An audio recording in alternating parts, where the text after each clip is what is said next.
Ever wondered if the faint golden glimmer on your old circuit boards could actually pay for your next coffee?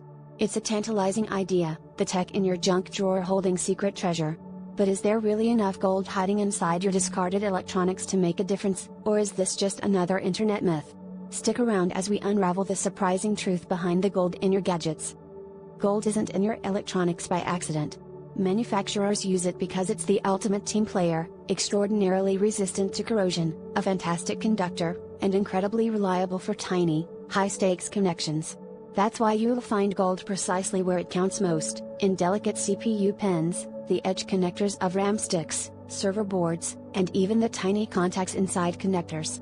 Macro shots and highlighted overlays reveal these small but crucial traces, showing that while the gold is thin, its placement is strategic.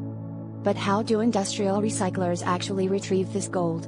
Forget kitchen chemistry, large-scale facilities use a blend of mechanical shredding, sophisticated sorting, and chemical baths to separate precious metals from plastic, copper, and other materials.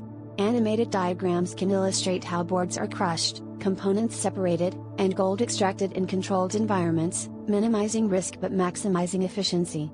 It's a process engineered for safety and scale, not the backyard. So, is striking gold in your old electronics worth the effort? A value counter ticks upward as we reveal, a typical circuit board might yield just a fraction of a gram of gold, worth a few dollars at best.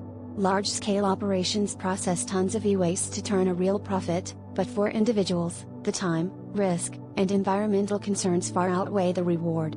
As our journey ends, subtle music underscores the message: before tossing your tech, consider responsible recycling, and remember, sometimes the real value is in protecting our planet, not chasing hidden treasure.